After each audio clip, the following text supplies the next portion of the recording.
All right, welcome into Dawg Walk Talk. Speaking with Palmer Toms now about the Dogs baseball team.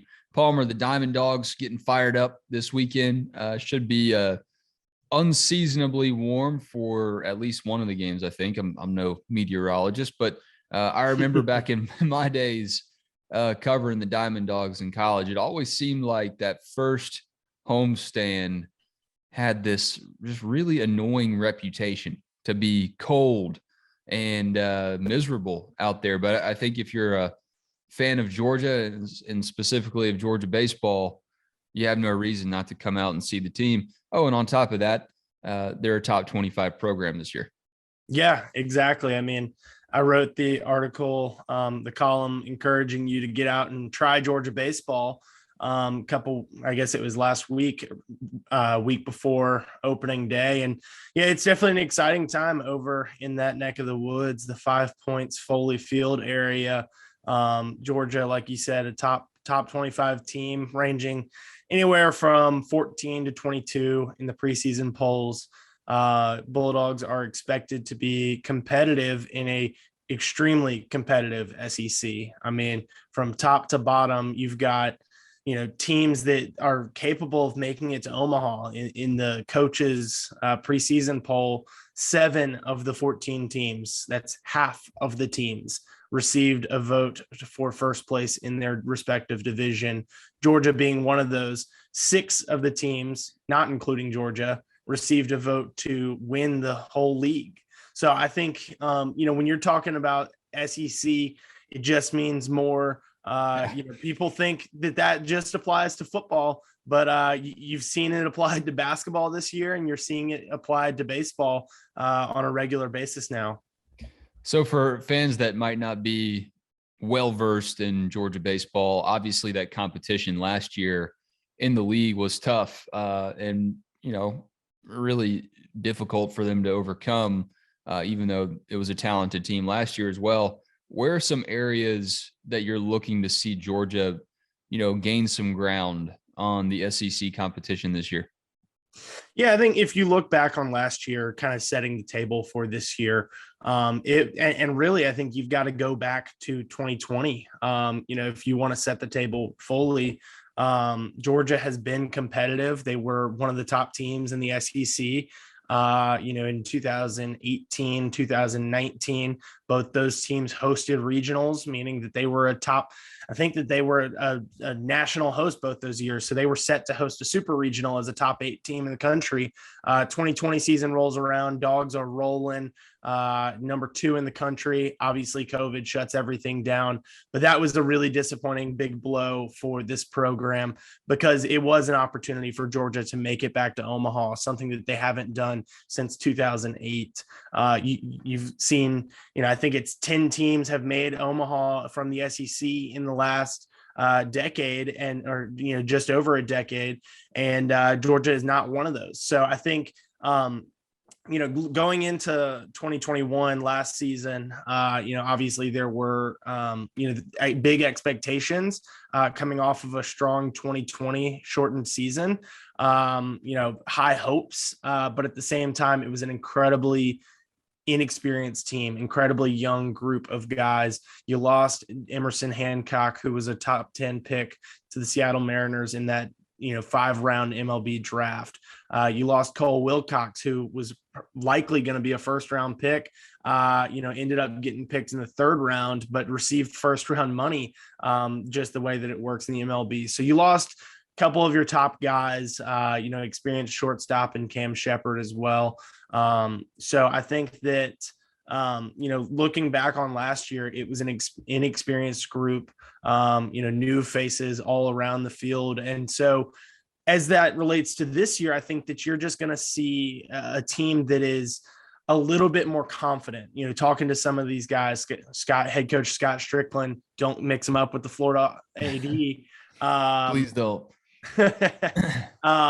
Jonathan Cannon, who's returning for his 3rd year on the mound, could have gone to the MLB last year, set a high price for himself and said, hey, I feel comfortable that I'm going to develop at Georgia. And so he's back for his 3rd year with the team. likely going to be a first-round pick after this year. Connor Tate is a guy who plays right field and hits cleanup for the Dogs, that led the team in batting average, led the team in home runs, and had he not missed a couple of games at the end of the year, probably would have finished atop the standings as the RBI leader too. So I think, those two guys are just some examples of guys that are more experienced, more comfortable. You've also got guys that were freshmen last year that made big contributions, whether that was at the plate with Corey Collins, who did end up leading the team in RBIs after Tate dropped off there. He was an all SEC freshman last year. Jaden Woods on the mound was an all SEC freshman and a preseason all SEC guy this year. You've got Fernando Gonzalez behind the plate. Parks Harbor is a guy that plays in the infield that was banged up some last year and got into a groove towards the end of the year. I think that, a couple of these guys, really as an entire team, this is an experienced group. They're only losing, three major contributors from last year, three or four, two to the draft, one to graduation. Riley King decided that it's time to go pursue med school instead of chasing a dream playing baseball. So good for him, but definitely, just losing a couple of guys is huge for this team because they are experienced and they should be able to make up some ground in the SEC where they might have lost a little bit of traction last year being so inexperienced. You bring up Scott Strickland, year number 9 with the Dogs, and he's taken Kent State to the College World Series and obviously had success there. Got an extension last spring through 2026. Where does the pressure lie on Strickland's shoulders for him right now? I mean, it seems like obviously the athletic department's given him an endorsement, but I hear fans that are still obviously wanting to see more from him. In your conversations with him, where do you feel like his head's at?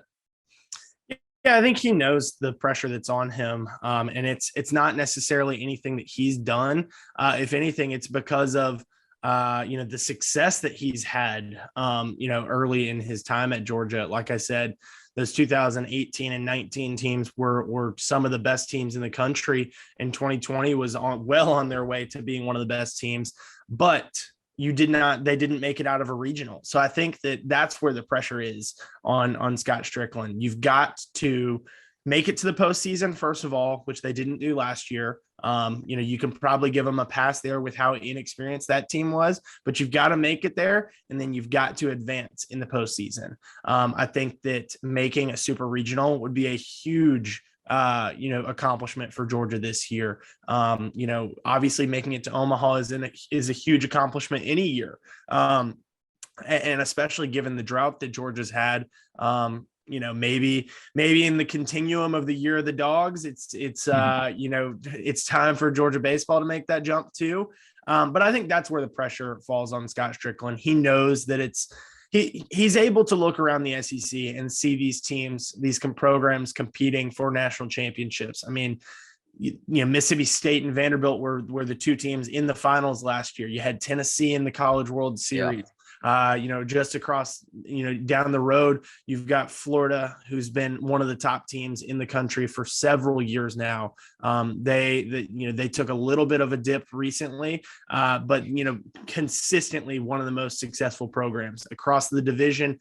In the West, you've got, just teams on top of teams on top of teams that are competitive, for that number one spot in the country, whether it's Arkansas or Ole Miss or LSU, Mississippi State, like I mentioned.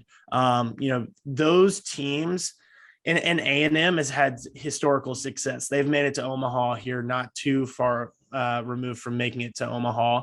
I think it's that's where the pressure is on Scott Strickland, that the SEC is so strong. The SEC has done so well, and Georgia has done well. They just haven't done well enough. You mentioned the year of the dog there. I appreciate you continuing that trend. Obviously, the fan support, the buzz, the hype has never been higher. I mean, it's another sellout in the preseason for season tickets.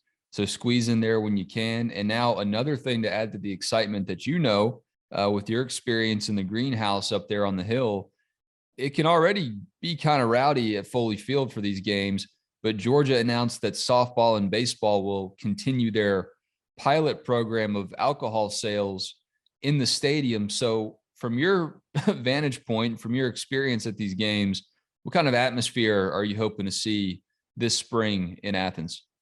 Yeah, you talk about a buzz, and I think that with the alcohol, No pun intended there. No pun intended. There's going to be a little bit more of a buzz in the stadium for some of these fans. But no, I think across the SEC, it's a really exciting sport. I think that these are passionate fan bases. We see it every fall. It's put on a national scale every fall. But I think that this past season, coming out of 2020 football season that was limited. In attendance. I think that you saw some of these fan bases able to just go wild in the spring with baseball, whether that's the huge stadiums at Arkansas or Mississippi State. Tennessee had great crowds last year. Vanderbilt has always had, a strong showing in Nashville. I think that Georgia wants to get to that point. We've seen it in bits and pieces. We've seen it in spurts with a really successful team. And I think that with this team being, a strong candidate for success, that there's reason to believe that this could be a special spring at Foley Field. So, like I said, I really encourage fans to show out. It's a really fun atmosphere. Across the SEC, you've seen it. And I think that Georgia fans have an opportunity to make Georgia baseball something, a release in the spring. I mean, and I mentioned it in my, column there. Everyone in this state was all aboard the Braves train last fall, with them winning the World Series. You got to put that celebration on hold for a little bit, though, because of the ongoing lockout there. Potential for opening day in the MLB to be delayed. Pitchers and catchers reporting to spring training has definitely been delayed. And so, with the uncertainty at the professional level, I think that's where college can really capitalize on some extra attention. And the SEC is certainly primed to do that with a competitive group and the passionate fan bases. That's a great point, Palmer. And I'm sorry. I think that with baseball having that uncertainty, like you mentioned, the pressure valve to put fans into the seats in Athens anyway will definitely be noticed. Appreciate your observations, my man. Can't wait to see you cover this team this season, and can't wait to catch some games myself this year.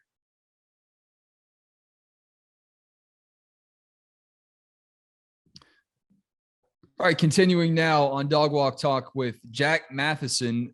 Jack is our intern at DawgsHQ this spring. Jack, how's your experience going so far? Oh, it's been awesome. I mean, one thing, just getting to meet some of the top reporters in the industry, but then also just getting to meet some of the best players in the country when it comes to basketball and football. So couldn't be happier to be here. Jack, you are a freshman. Is that correct? That's right. Freshman yep. You're wasting no time getting your journalistic feet wet. I respect that, man. You're spending a lot of time with the basketball team right now. And unfortunately, that isn't much fun at the moment. What are you observing? What's been your main takeaways from this team as the season kind of starts to wind to a close now, and the cries against Tom Crean's career grow louder and louder? I think the biggest takeaway I have is there's probably a big misconception about how talented this team is. Like there are some very talented recruits that have come in and some players that have been averaging more than 20 points a game. But that all being said, there's a lack of chemistry that's been there from even before the season started, because that's what happens when you bring in 10 new players through the transfer portal and just expect them to, work together. But I think the main like stat that I can use in order to sum up the entire season is since December 21st, Georgia basketball has played 15 games and Georgia football has played 2 games. And in that time span, the football team has won more games. The only thing they have in common is that they both beat Alabama. Yikes. Yeah, that's not necessarily what you want other than that Alabama nugget you just dropped. So the talent's there. There's no chemistry. Where do you feel like this team is headed? What can they even do between now and the end of the season to build any sort of momentum into the 2022-2023 version of the Georgia Bulldogs? I think the main place you have to look is Cario Quindo. He's led Georgia in points for the last 5 games, and right now he's 9th in the SEC in scoring, and this is his first year on the team. He's a sophomore, and I think for the rest of the season, you just kind of have to look to him to be the leader of the squad and kind of build that leadership going into next season. When you look at the landscape of SEC basketball, Alabama, as you mentioned earlier, I mean, they've had success in recent years, not as much success this season, but I mean, Auburn becoming a program now that, say what you will about their football struggles, their basketball team is really good, and their football program is better than terrible at the time being anyway, for the time being, I should say. And Kentucky basketball program, but their football program is on the rise. What does Georgia need to do to become one of those programs? We've got the football going pretty strong here in Athens, but from an administrative standpoint, what are you noticing when you see, programs like Kentucky come to town, like Auburn? What's kind of the hallmark of what these teams are doing right? I mean, I think the biggest thing they're doing right is they're just dominating the recruiting trail. And specifically, they're dominating the recruiting trail in the state of Georgia. I mean, when you look at some of the top players in the country, even right now on Alabama and Kentucky and Auburn, they're all coming from the state of Georgia. One of Auburn's best players grew up and his brother went to Georgia. He played for the basketball team. And there's just a lot of the things that Kirby Smart did really well for the football program is just kind of not working for the basketball team right now. Yeah, there's a long way to go. Do you, from your experience seeing this team, do you have faith that the current pieces can build that chemistry? Do you feel like they're just kind of stuck in a rut because of this season? Or do you feel like something major will need to change with this program, whether it's the personnel, the staff, or do you feel like there's hope that this team can figure it out? I think that every single game Georgia's played so far this year, I've had that sense of hope. I think we've been competitive in nearly every game we've played. And I mean, we took on the number 1 team in the country at the time, and we looked like the better team for a large portion of the game. Honestly, I couldn't tell you. There have been times where I've been very confident in the state of this team, and then times like last night, giving up a 16-0 run, or Wednesday night, I should say, and then you just kind of wonder what the next move is. Last night, Tom Crean was asked about it, or Wednesday night, and he said that he wasn't worried about it. He was just going to focus on the next game. But there has been outside noise, and for very good reason. Yeah, what's Crean's mentality been like as you've seen this season play out, as this noise gets louder? He takes it on a game-by-game basis. I don't think he ever looks forward ahead more than 5 days. And frankly, that's probably a good thing. But at the same time, the season's winding down and there's not many games left to prove himself. Yeah, you're right about that. The best thing about covering Georgia basketball games that I remember from my time as a student was the pregame meal.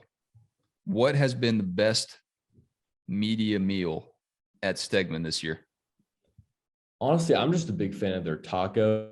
They got a big spread when it comes to that. I'm a big chicken eater. Chicken's my go-to favorite food. So Like they have really good chicken there, especially with the pregame tacos. Wow. They've really stepped their game up, Jack. You're a lucky guy. Jack Matheson, where can people follow you on Twitter? You're helping us out a ton on the message boards and with social as well. What's your handle and where can people find you? My handle on Twitter is Jack Matheson 9. I do a lot of work with DawgsHQ, but mainly I just post my weirdest thoughts possible on that Twitter account. So if you want to get inside my mind, that's where you should go. Why the number 9? Is that a shout out to Chase Elliott or Matthew Stafford or what? Throwback to Kenneth Towns when he was wide receiver at Georgia. Wow. Big Kenneth Towns fan. All right. I like it, Jack. Yeah. Appreciate it, man. Go follow Jack, follow DawgsHQ, and thank you for following Dawg Walk Talk. We will catch you next time.